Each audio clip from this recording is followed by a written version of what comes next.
listening to the Kobo Writing Life podcast, where we bring you insights and inspiration for growing your self-publishing business. I'm your host, Stephanie McGrath. And I'm your co-host, Joni DiPlacido. So in this episode, where we talk to Rachel Van Dyken, she's a New York Times, Wall Street Journal, and USA Today best-selling author. We talked to her about how to stay relevant in an ever-changing publishing environment. She told us ways in which authors can pick the social media platform that works best for them. Yeah, and she talked a lot about authors supporting each other and lifting each other up. What else? She talked about her Facebook group. Elite Lounge. We had such a good conversation with Rachel. It was a jam-packed episode. Yeah. So we're going to stop talking, and here is the interview. Thank you, Rachel, for joining us on the podcast today. Thank you for having me. I'm super excited. So then, just to start off, can you just tell us a bit about yourself and your writing career? Yeah, so I've been writing for about 10 years, which makes me feel very old. I have over 80 books published, 12 different languages. I've had a book made into a movie, and kind of just, I don't know, every year just struggling, trying to stay relevant in a market that is constantly changing, as we all know and as you guys know. And so I'm married with one adorable son, and I have a naked cat. His name is Stan. He's awesome. So you published 80 of your own books? Oh man, that's actually a really good question. I think probably 45 of them are my own, and the rest are all traditional. So I'm actually a hybrid author, which means I do a couple book deals a year with my publishers. I publish with Montlake, with Grand Central. And then I do, in between that, I kind of like pepper in my self-published books, because I'm one of those people that I have to write. Like, I don't write because it's my job. I write because it's my passion and because I love it. And so if someone was like, hey, you can only release one book a year, I think I would die. So in between all those releases, it's true, it's horrible. So in between those releases, I release my own books and still have control over those. Do you have a preference on which way you like to publish? Yes. So my addiction is mafia romance. And I've been writing in the exact same mafia series since like 2011, which is crazy, because my first two books are owned by Grand Central. And then the third book I self-published. And so they're actually on Radish right now. They're doing awesome. And so I released those, and I still write at least one book a year in that series. And that's the one that is my best-selling series, but it's also the one I think that readers can tell I have the most passion with, because I have to like hold off. I'm like, okay, I'll write these books that are on deadline, and then I get to write Mafia, and then I write it in like 3 weeks, and I'm like, oh, it's over. It's my favorite though. It's super fun. Wow, 3 weeks to write a book from start to finish? Yeah. How long is the editing process after you've written it? Oh, wow. That's a good question. So the editing process typically is about a week for content edits or developmental edits. And then I have another 2 weeks of line edits and proofing and just going through and rereading it and making sure that there's no errors in it. But we try to make the editing process not as fast as the writing process, because obviously we don't want any errors. And for me, that's hard, because when you're writing in a book for over a decade or writing in a series, you forget things. And so you have to go back. And so I always have to go back and reread every book to make sure that I'm not missing little Easter eggs that I've left or things that I've done in previous books. But because it's so much part of my soul, it's not work to me. I'm like, yay, I get to reread it again. So it's really fun. Do you have a system other than rereading? Do you have a system for keeping track of anything? Do you have, I don't know, like somewhere where you store all of the information about all your characters and all the Easter eggs? Yeah, exactly. For like a vision board. I have like nothing in my office, as you can see right now. No, I actually, our author friend, Lauren Lane, who I adore, got me hooked on Ulysses. And it's a writing program that is super easy to use. You write straight through. You don't have to tab anything. You don't have to space anything. And the minute you're done, it actually puts it into Word for you with all that stuff already done. So you literally just write, I say write straight through, but you could also put in like chapters, do like inserting, and I'm not techie. So like to say that it's easy for me means it's like super easy for people. And underneath that, I do style sheets. If I have it like all on the left-hand side, and you can click on whatever book, and underneath the book, there's like a whole bunch of different tabs that come down, and I have characteristics, style sheets, different notes for the next book in the series. And so it helps me to keep track of, next time what I'm doing. And then if I'm not writing in that project, but if I'm writing, say, Mafia, and I'm like, oh, for the next book, I want to do this, I actually have that file already there. And then I add notes so that I know for next time, oh, I forgot I was going to do this. That's great. And so it makes it really easy for me to go back and just look really quick. But it's also nice too, because, I'm writing a book right now and it's paranormal, and there's a lot of different things that are happening. And I hate having to go through and reread, especially if I was traveling a lot. I was gone for 3 weekends in a row. So coming back in, I'm like, wait, what was he? Is he dead? Is he this? Like, I don't even know. And so going back and reading those notes is super helpful. And the program's called Ulysses? Ulysses, yeah. It's really cool. And it's an app on your phone too. I'm a total Mac nerd for everything, total Apple everything. So I go and my phone actually syncs with it. And so if I'm like at the grocery store and I'm like, oh, I wish I could have written this down or these notes on whatever, I can pull it up and it's in real time and I can add to it. It's really cool. Yeah, that's really helpful. I like Just that. having it at your fingertips all the time. Exactly. Which could be a bad thing, because then you're like driving, you're like, wait, let me just pull over really quick and type this in. Just talk it into your phone. This is a note for later. Right. Yeah, exactly. So you mentioned that you've been publishing since 2011. Were you self-published first, or how did you decide which way to go? So my story is, I always tell people this is not the norm, so please don't look at it and be like, that's going to happen to everyone. I sent my horrible book into a ton of publishers. No one wanted me. Agents were laughing at me. Yeah, they're like, who is this person? She's horrible. No, but like, it's really bad. Like, I didn't even have this is how bad it was. I didn't have any chapter breaks even in the manuscript I sent in, because I was like, who needs chapters? We're just going to write straight through. Like, that's what people do, right? So it was horrible. I sent it into an indie publisher, and for whatever reason, probably desperation on her part, she took me in, and the publishing house doesn't exist anymore, but it was Estrella Press, and they were a sweet romance publisher, and I had written just a fun rom-com loosely based off my own life, and then I had written a historical. So she took both of those, published them as an indie publisher, and they both did really well. And the second one hit USA Today, which was a shock to everyone, because again, like, I was not, like, she needed to literally train me, because I still didn't know what edits were. I didn't know anything. I was such a baby. You know, I was such an avid reader, I just assumed that you just turn in a book and then, you know, like magically makes on Amazon. I had no idea. And so she did that for me. And then about a year after that, I had a book, but it wasn't a sweet romance, and she wouldn't publish it. Again, agents didn't like it, publishers hated it, and so I was like, I'm just going to self-publish it. What's the worst that can happen? And that was the bet, and that's the one that hit #1 on the New York Times. And so that was about a year and a half into my career. So definitely very fast. And I was lucky enough to have an amazing agent approach me, who I still have to this day, who was like, let's do hybrid publishing. Like, that is, if you want to still self-publish, you still want control, which I did. She's like, we'll just do 1 or 2 book deals a year. You do whatever you want. I won't take any percentages. Let's just do it that way. And so that's why I chose to do hybrid publishing, because it just seemed to fit me and what I wanted to do in the model that I wanted for my career. And you mentioned that it takes a while for you to keep up with self-publishing, because it's always changing. How have you found you're able to keep on top of just remaining relevant? Yeah, in the industry. Just life. Hard knock life.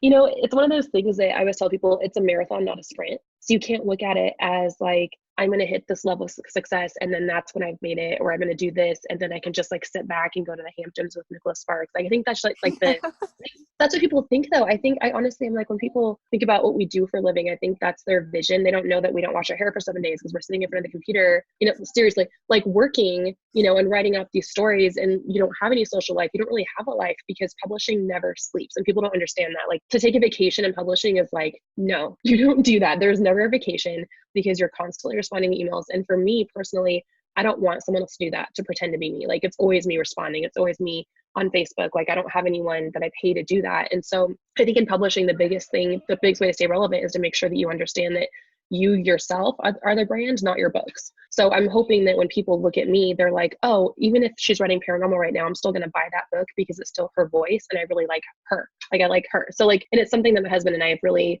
we had to make this decision very early on. Like, are we going to just expose our lives to all these random people, or are we going to keep it very private? Like, you know, like over here. And we decided like, no, that's not fair. Like, I don't think that that's how authors should be. I think we should be very real and authentic. And I think that they should see the hard parts. You know, we went through a failed adoption this last year, and I was like, they need to know, like, this is what we're going through. Like, they need to know the pain and the struggle and all that kind of stuff, because I feel like, yes, you are providing an escape to these people, but at the same time, you want them to feel like they're part of a community and part of a family, because a lot of us in this day and age don't have that. And so I think as an author, if you can offer something tangible that those readers need, you can stay relevant in a way where you're not focusing on book sales, you're focusing on investing that time in people.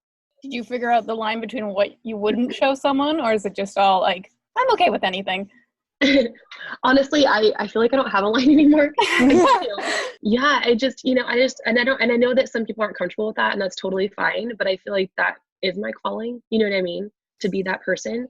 And I just see so much sadness in the world, and I want to make people happy. And I think if me not having a line does that, then I've, you know, accomplished what I've set out to do. And so that's kind of the way that I look at it. I did notice on your Instagram there was a lot of like personal photos, and like even your Twitter is very like open, and I noticed it, which I think is a good point. Good. Thank you. Thank you.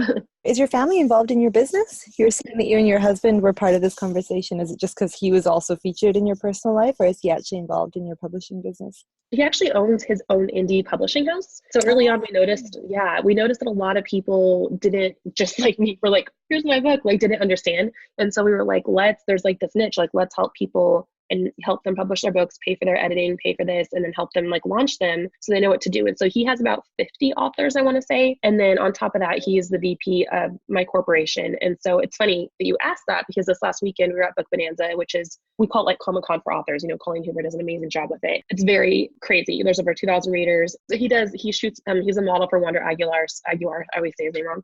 So he's been on several book covers and stuff. And so we were sitting there, you know, signing stuff and taking pictures and stuff. And I was like, I came to the point where I was like, I can't just do this on my own. Like I need him. Like I need him to step in and do more. And so this last week we decided that he was actually going to step in and just manage basically the entire corporation and just let me write. Because for now it's been me trying to do like everything. And I was like, oh my gosh, like I found it, and I'm very controlling. I think all authors are, we're like, ah!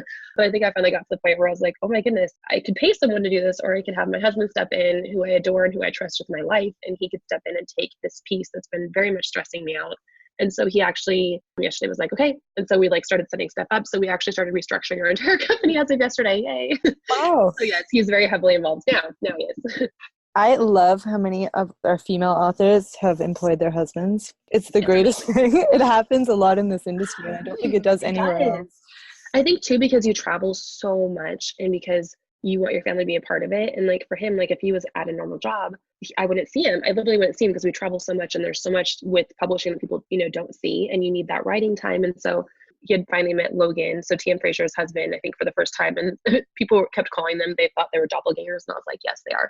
But it's great. Like you see that support and it's amazing. It's I think that's how it should be. Is it typical though for authors to travel as much as you do? I think it used to be. So next year I'm only doing 2 signings, which is very rare for me. I think early on there was all these bloggers that were doing all these signings, and it was this huge thing, and you wanted to get out there and get your books. And for me, like early on, I was like, I just want people to read my books. So I would give them away for free at signings, because I was like, just read me. I promise you'll like it, you know, fingers crossed. Or I would charge like $5. And so to me, it was always like, go to signings, meet readers. Like that's how you network. That's how you get. And really for us authors, that's how we network and meet each other. Like signings aren't just for readers, they're for authors to, you know, see their publishers and see their agents and network and have opportunities and stuff. I think now it's slowing down a lot more because people are tired. I think we're all tired. I think we all kind of hit the ground running in 2011, 2012 when things just boomed. And now we're all like, oh my gosh, we've been doing this for a very long time and we need a nap. So, yeah. Are you seeing that from talking to other authors at these events? Is that a common theme? Yeah, because, you know, most people don't know authors, it comes all out of pocket. You know, especially indie authors. You know, some publishers will pay for you to go to maybe some of the bigger conferences, but a lot of times that's all, just like how readers have to pay, authors have to pay too for their tables, to bring their books, to fly, to do all that stuff. So I think a lot of authors now realizing like, wow, my time was probably better spent picking 2 or 3 and then using the other time to write and spend time with family. Steph shared an article with me earlier that you had written about uplifting other authors in the community and working with other authors, which we thought was really interesting. Mm-hmm. Could you tell us a little bit about that? Yeah. So, you know, one of the things I think people, especially when you're in an industry with a lot of women, people think that it's like very competitive. And it is. It's competitive in a way that is friendly, I guess you could say. But I think that some newer authors, especially newer authors, they have this idea that I'm going to get rich fast, or I'm going to get famous, or I'm going to like do all these different things. And that's so not the case for any of us. But I think on the outside looking in, because of social media, you're like, oh, and then I have to step on this person to get there, or use this person. Or another fun thing, you know, as an author, you get messages from random people, share this, but they don't ask you. They just say, share this. And you're like, okay, I would love to. Who are you? Like, that's great. Like, tell me a little about yourself. At least say hi first. Don't just be like, do this for me. And I wrote the article, I was talking about how my success is your success. And I remember when I was a very, very young baby author, Jennifer Probst had messaged me and said, hey, do you want to be part of my new release? And I remember reading her before I started writing contemporary and being like, oh my gosh, if I could just have books out like Jennifer Probst, like that would be amazing. Like, you know, so I looked up to her so much. And then to have her message me, I nearly died. I was in Universal Studios with my husband.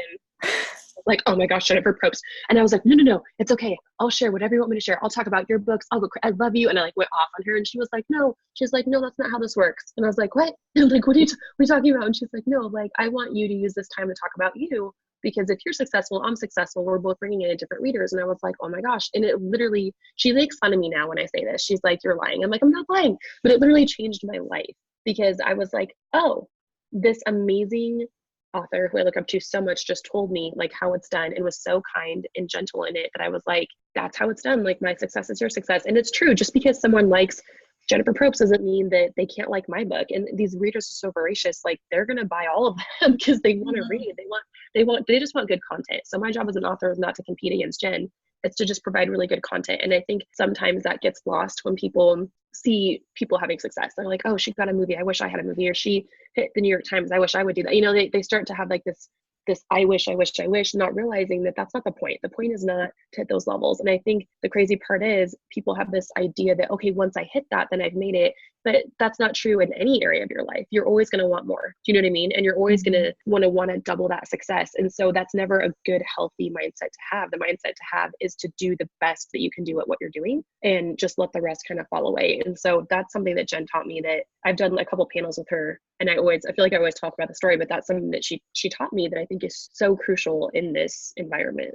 Something that you said at the beginning there that really struck me was that you think, well, it's a lot of women and women are competitive with each other. Mm-hmm. And what's interesting is that I think that is true in a lot of industries that tend to be dominated by men because there's fewer spaces for women.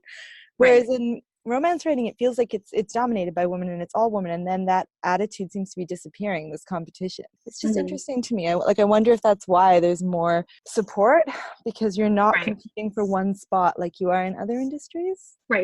You're not fighting for that one seat at the table that only one woman gets. You know what I mean? There's a lot of you and you can all bring each other up. Yeah, I think that's really interesting. I never really occurred to me until I heard you say it like that. Well, when I went to my first conference, RWA, like everyone was so nice to me, like talking to me, like, do I need help with anything? So I just feel like the community of romance is just so welcoming that.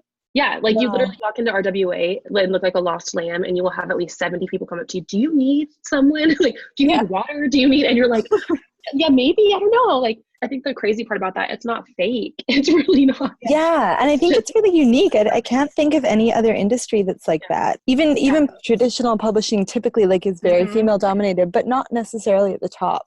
Whereas with romance, you know, you're at the top, right? Like the woman writing. Do you know what I mean? Well, you're running your own business. Right. Not working for someone else. And I wonder if that makes the difference. I think it does. I think we always talk about, you know, you're the CEO of your own company. Right. What an incredible, not just opportunity, but what an incredible example to young girls that you can be that. You can be the CEO, you can run your own business, you can support other women. You don't have to step on someone to get there. You don't have to, you know what I mean, be mean or passive aggressive.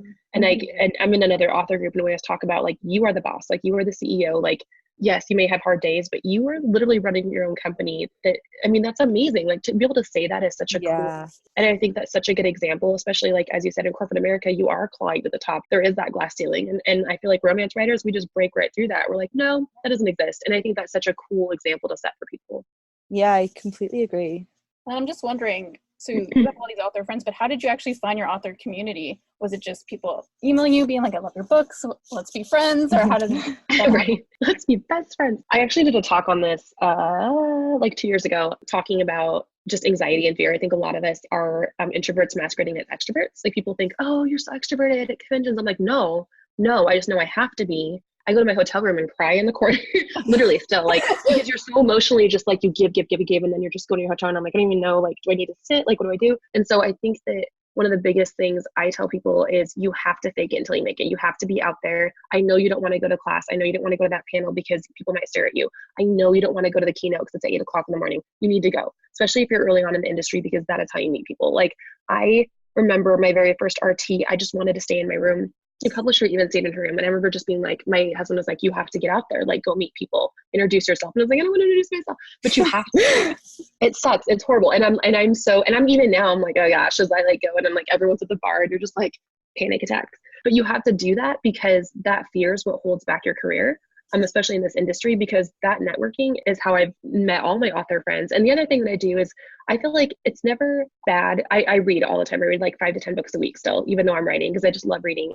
And like, I will read it. Like I read an amazing book and now I can't remember the name of it. I think it's called A Curse So Dark and Lonely. It's a YA book for new adult. And the author, I think it was her second book. I literally went to her website, got her email and was like, I'm sorry that I sound like a stalker, but I read it. on my way to Book Bonanza. We had a delay, and I've never been happier to have a plane delayed in my entire life because I got to read the entire book. I was like teary-eyed. I'm not even kidding. It's based off Beauty and the Beast. You guys have to read it. Okay, good. Thanks. Now that we talked about that, okay. What was it called again? Tell us again. A Curse So Dark and Lonely. She's gonna okay. A Curse So Dark and Lonely. All right. You have to read. I'm not you guys, and please then come back and tell me how much you love it. Like I'm like, I'm not even kidding. Okay, listeners, do that too. You have to read this. Yes, it reminded me a lot of Sarah Maas, the A Court of Thorn and Roses. Oh yeah. It reminded me a lot, which is one of my all-time favorites, and I love Sarah. So I was like, you have to read this. So anyway, so I email her, and I'm like, not to sound creepy, and I kind of told her everything. I'm like, I was on the way to Book Bonanza. I know you don't know who I am. You think I'm crazy, but I'm also an author. Like, just know. So then she emails back and like freaks out and was like so excited. And then she's like, I'm going to follow you on Instagram. I'm stalking you. I'm like, I'm stalking you. So like, it's this whole, but now it's like, but that's how you do it. Like, I'm like, you never get tired of people being like, I love your work. And people say that, oh, you probably hate, I'm always, saying, oh, I love your mafia lips. I'm like, no, you could say it 5 billion times and they'll still be like teary-eyed. Like, thank you, because you put your soul into these books. And so whenever I read something that I love, I literally reach out to the author and I'm like, not to be creepy, but you're amazing. Just because I feel like, especially from your peers, that's so, oh my gosh, I don't suck. I'm not the worst in the world. Because I think even if people saying, you're the best, when you have your peer like reach out and be like, I really admire what you just did. Like, I wish I would have thought of that idea. There's something in you that goes, I'm okay. I'm not the worst. And I think that that's so important. And that's also how I've found my tribe, just by reaching out. I think you need to reach out and give compliments. Don't be like, oh, that's such a good book. I wish I would have thought of that. And then go pout in the corner. Be like, that's awesome. I need to get better. Like that's how you get better, by reading other people and being like, wow, I need to like up my game. And I read that and I was like, I need to up my game is what I thought. So I think that's really important. What kind of books do you usually read? Do you read the kind of books that you write, or do you find that difficult? So I can't read in the same genre that I write in. Right. That's a lot of people. I feel like we're all just like robots, right? We all say that. No, but you really can't. But just like, because you don't want to have it interfere with what you're writing, right? It makes sense. No, and so like right now I love reading paranormal, but I'm writing paranormal right now, so I can't read it, which is horrible, which is why I grabbed her book, because I was like, it's not really paranormal. It's contemporary Beauty and the Beast. I can do that. It's YA, like it's not going to seep in. And it didn't, obviously, but I read a lot of contemporary romance, and actually my go-to is historical romance. So I used to write historical is where I started, and I love historical, like Kerrigan Byrne. I've read through all of hers lately. She's amazing. Christy Caldwell, Julia Quinn, obviously. Eloisa James. Those are just the ones. Lisa Kleypas, yeah. All, you're like, yep. So my go-to is historical, because whenever you're writing, no matter what genre you're writing, and I don't write historical anymore, historical is always one of those like palate cleansers you can go back to and just be like you know what to expect. There's always going to be a rake. He always needs to be reformed. It's good. Like, it's always good. So that's my go-to. I love that. Does historical take a lot longer to write? Is there a lot of research involved? It does. Historical readers are a lot more picky. You can't mess up, basically. It's very intense. Your sentence structure is opposite of what you would normally do. So if you're writing first person, you're like, oh, blah, blah, blah. Or third person, you kind of have to think about it. But when you're writing historical, it's third person, sentence structure more classical versus using contractions and using pronouns and all that kind of stuff. You have to be just very careful the way that you structure it, because it's not something that I would not normally think that way, if that makes sense. Mm-hmm. So for me, it takes a couple more weeks longer, obviously. And even then I'm like, oh, did that word exist? You have to actually look and make sure that word existed back then, which I know sounds crazy, but like you can't use the word okay in the 1800s. It didn't really exist technically until a little bit later, and it only existed in the US. It didn't exist in Regency times, like just weird stuff that you don't think about that actually readers will pick up on. Yeah. So, and they have all that stuff open. And, for me, like I used to read a lot of historical, obviously, when I first started. I messed up my first historical book so bad they had to take it off and then republish it because I'd had my dates wrong, and I don't even know what I did. It was just bad.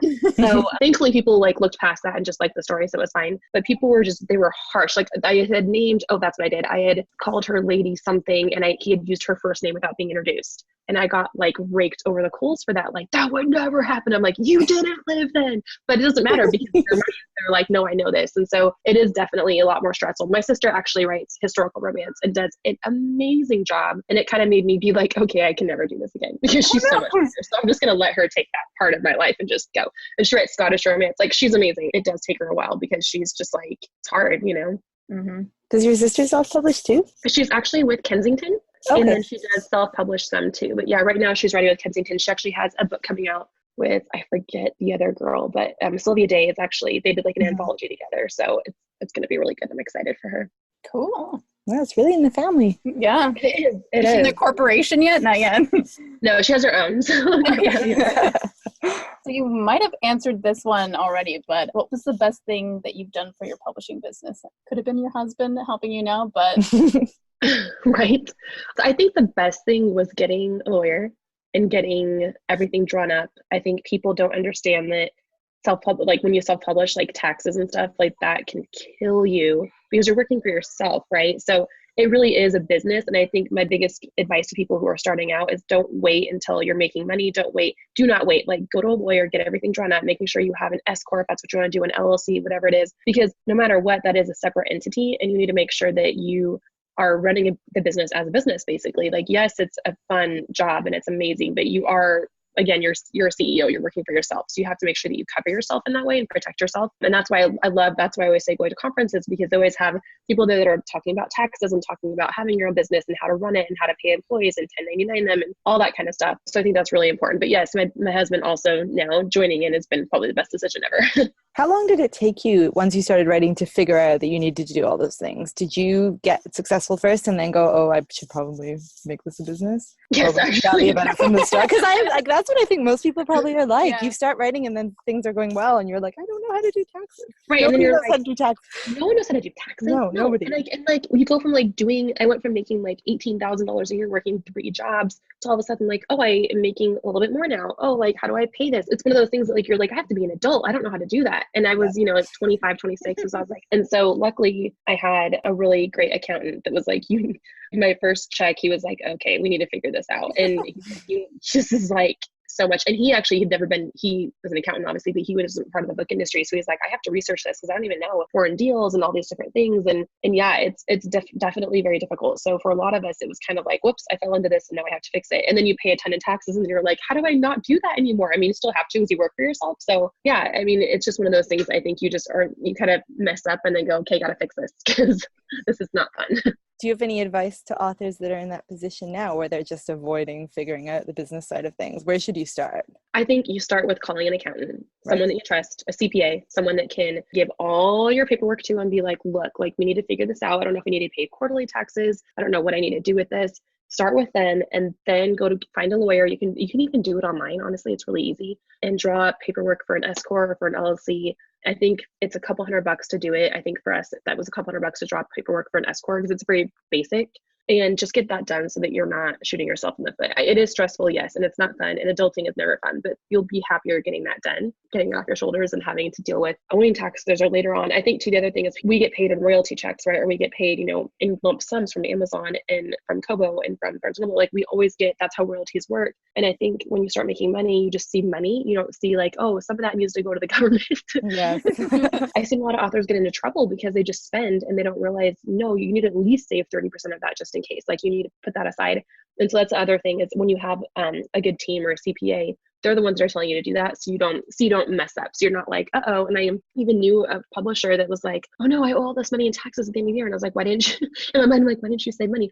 Well, I did, but not enough. And I'm like, that's why you need someone to come in and be like, our accountant, I hate him sometimes. He's like, we're going to save 140% and put that away. And I'm like, no, that's so much money. Like, no. He's like, but then this year I didn't have to pay taxes. And I'm like, okay, I love you, but also I hate you because at the time you're like sweating blood, but it is definitely worth it to have someone to say that because I don't want to do it. And money makes me nervous and I hate it. And I think that's really good advice. And I bet it's really, really common for authors to feel like that, especially if you didn't start out running your own business. No, money is never fun to deal with. It's just not. There's never a point where I'm like, yay, it's taxes. No. How did you get into writing romance? So I used to be a school counselor. Oh, okay.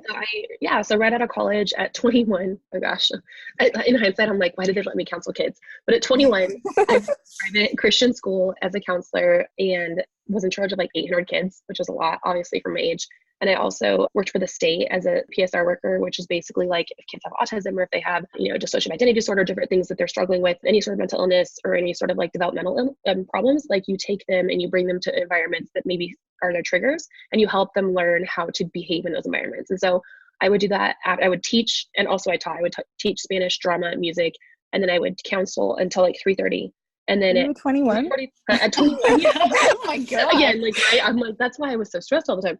No, that I needed money, right? And I was like 70 grand in student loan debt. So it's like, what do you do? So like I did that, and then I would go at like 3:45 and work for the state for 4 hours, and then I would coach cheerleading at 5 a.m.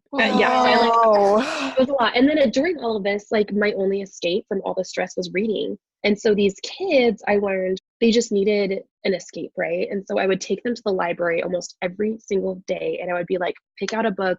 Let's talk about a person in this social situation, read, we're going to take notes. Like, and that's how I taught them how to behave in different environments, because we'd go to different worlds through these books. And for me, it only became an escape for them, but an escape for me.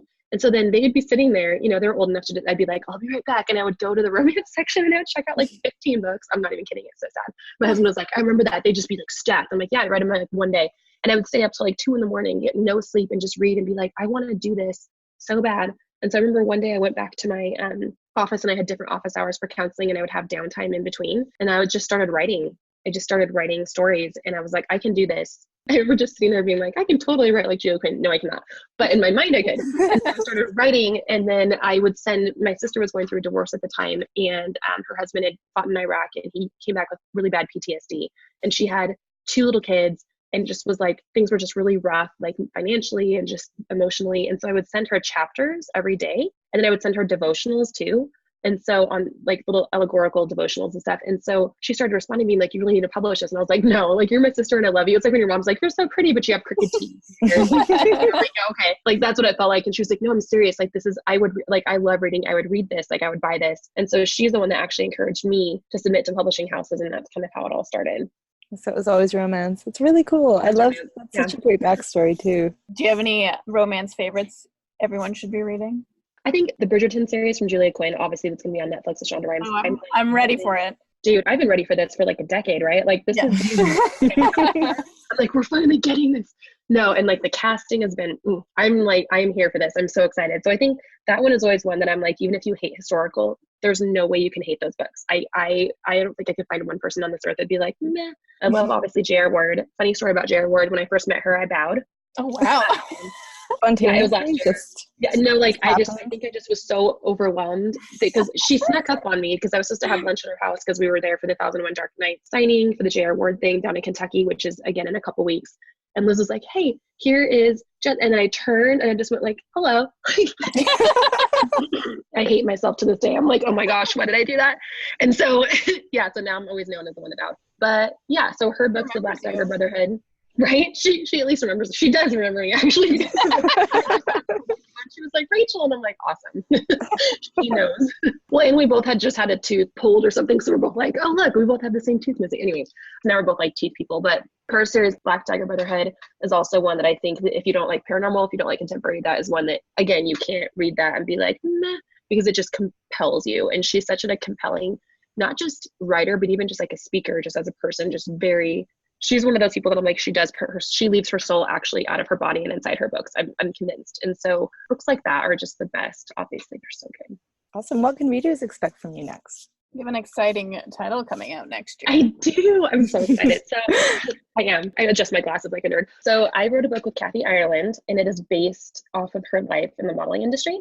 Definitely one of the hardest books I've ever written, probably because she's been wanting to write this book for like 30 years. And so when we were approached to do it, and she was talking to me on the phone, it was like a year and a half ago, I just like felt her passion. And I was like, oh my gosh, like this has been heavy on her heart for so long. You can't mess this up, because co-writing with someone is not only difficult, but co-writing with someone who also is like, hey, here's all the nitty gritty details of my life. Like some of them are really ugly. Some of them are really hard. Can you like make that into a book that's going to expose me for all the world to see and then make it good? And then she goes, but also can you make it good enough to where it's going to go like viral, like I'm like, oh gosh, like that's asking a lot from someone. Hopefully it does. But yeah, it was very difficult. Like I remember the first time I even talked with her, and her manager, I had like 15 pages worth of notes. And I remember just sitting there and feeling like, you feel just heavy from something just because, they're talking about like drugs and just getting girls addicted to cocaine to stay skinny and like sending them overseas and like sex trafficking and things that like, you're like,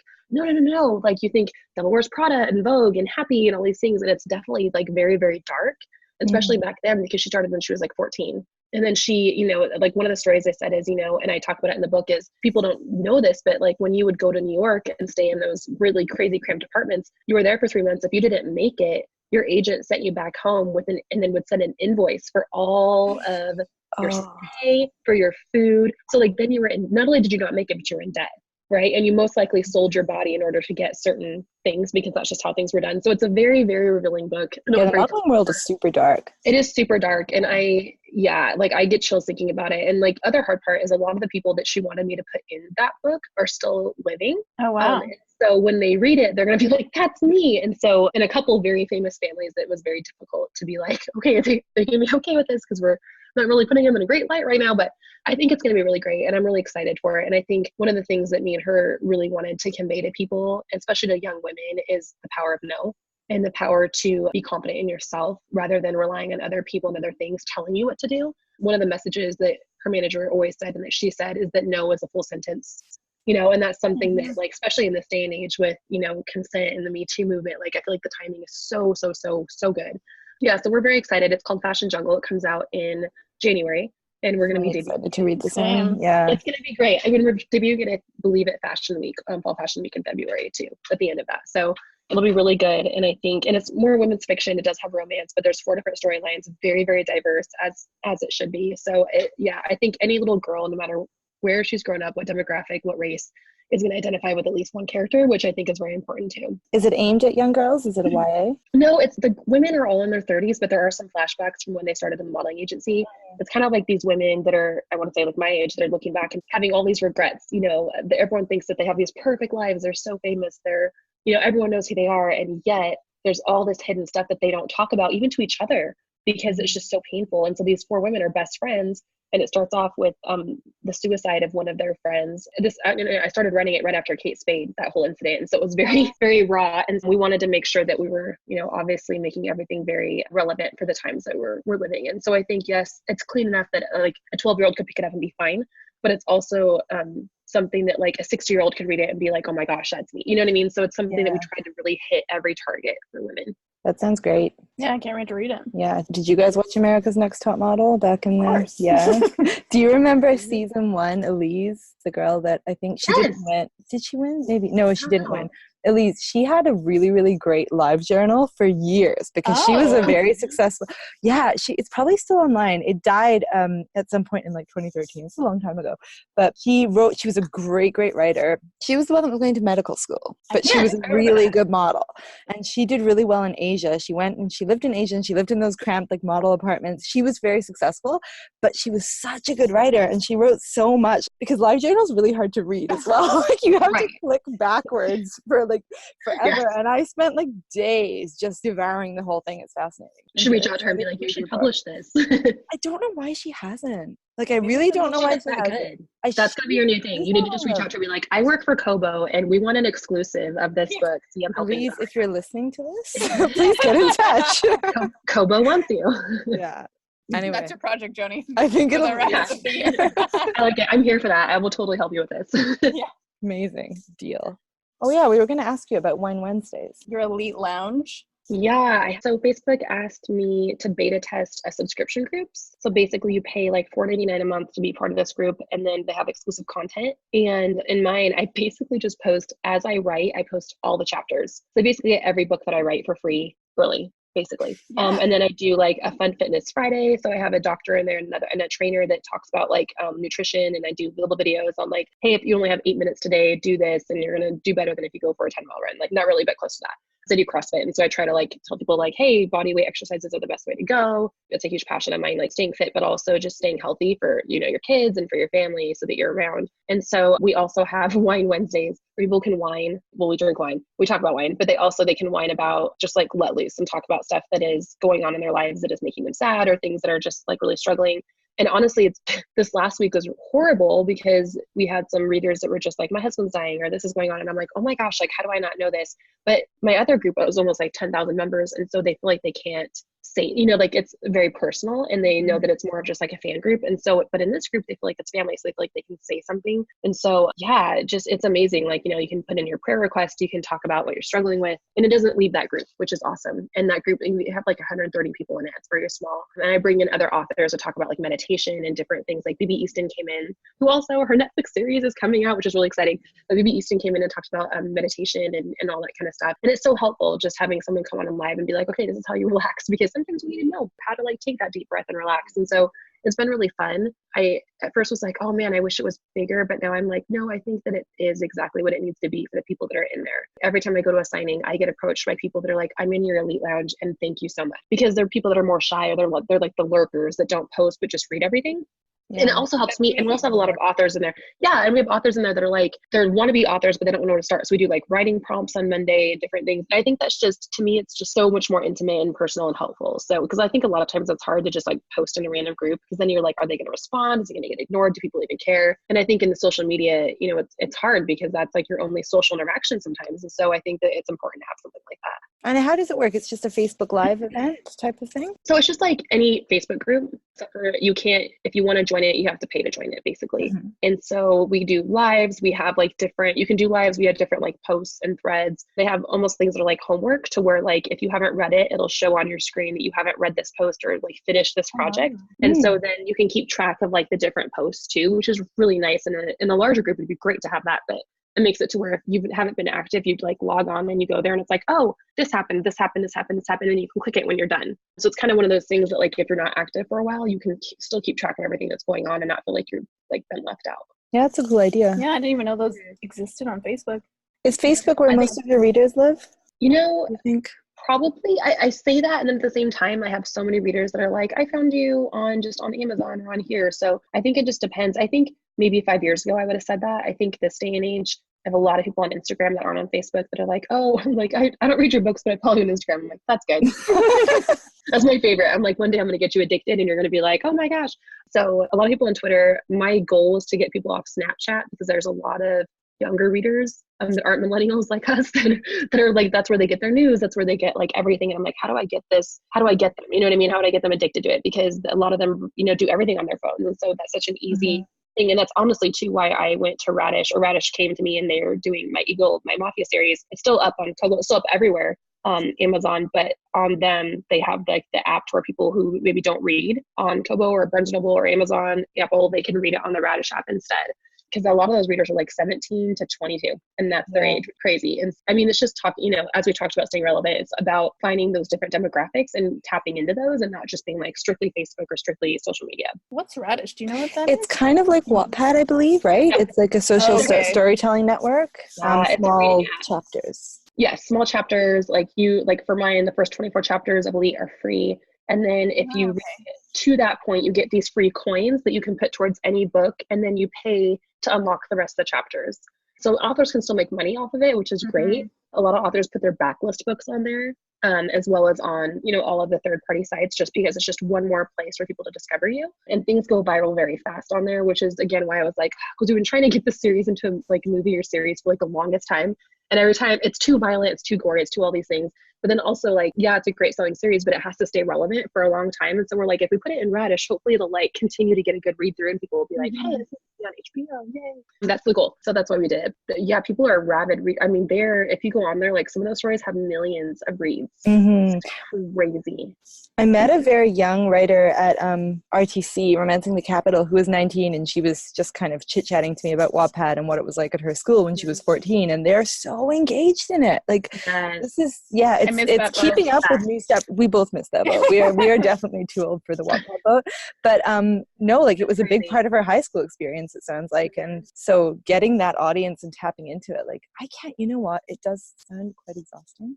I think it sounds like the most amazing job in the world, and simultaneously there is so much to keep up with, and you really have to be so agile to keep up with it all. Well, you have to pick your technology. You have to pick. Like I always tell people, don't just spread yourself so thin that you're like, I'm on Wattpad, I'm on Radish, I'm on Instagram, I'm on Twitter. I'm like, pick two. Like just pick two that you're really, really good at, And then the other ones will just, fall out the wayside. Like I have another author friend that's like, I put everything on Pinterest. And I'm like, oh my gosh, like one more thing I have to think about. But she's like, no, because like those pins stay forever. And then people Google and they see that, it pops up. And like, I'm like, oh my gosh, that's crazy. But also that's just really overwhelming. So I think Lauren Lane. Yeah, Lauren Lane does that on Pinterest. Yeah, she's very good at Pinterest. So good at Pinterest. I'm like, to talk about it. She's hilarious. Well, she actually built my website for me too, and her husband. So I call her wife. She's my author wife. I feel like I talk about her way too much. So I'm like, my author friend. I love her so much. But she's great at Pinterest. In fact, we were doing a panel at RWA, and that's what our topic was about, was different social media and staying relevant. And she was talking about Pinterest. But it's crazy how that even helps her stay relevant, because she actually quit Facebook and does just Instagram and Pinterest, and her book sales at an $8.99 price point are the best they've ever been, which to me tells me, and that was her first self-published book. And I'm like, so that tells me that not all your readers are on Facebook, not all of them. And I think another lesson I learned too, when the whole Cockygate happened a while back, I'm like, Facebook exploded, Twitter exploded. It was everywhere on social media, and her books were still on the top 30 on Amazon. So I'm like, where are her readers? I kept thinking to myself, and there was 1 star, and people were like, this is horrible, like she's trademarking this, whatever. And I'm like, so she obviously has untapped market somewhere where there's readers that aren't on social media. And so, I mean, that always just reminds you too, like people always get so pigeonholed on like Facebook, buy my book. And that's not, I mean, there's readers everywhere. And so I think that's another reminder for authors who are listening, that they're not just on Facebook, not just on Instagram, they're existing in this world, and you need to find them. And that's your job. Mm-hmm. You're a sleuth. An investigator, and you gotta find them, get them addicted.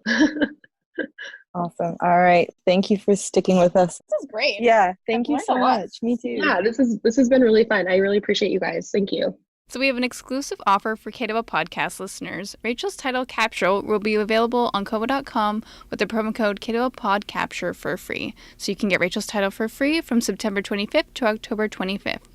Once again, Rachel has made her title Capture available for free on Kobo.com with promo code KOBOPodCapture. So make sure to get your copy today. Thank you for listening to the Kobo Writing Life podcast. If you're looking for Rachel's books, we'll post a link on our website. And if you're looking to purchase Model Jungle, which comes out in January, we'll also include that link. Extra tips for how to grow your sales are on KoboWritingLife.com. This episode was produced by Stephanie McGrath and Joni DePlacido. Music was provided by Tearjerker, and this episode was edited by me, Stephanie McGrath. If you're ready to start your self-publishing journey today, sign up for free at Kobo.com/writinglife. And big thank you to Rachel for chatting with us today. Until next time, happy writing.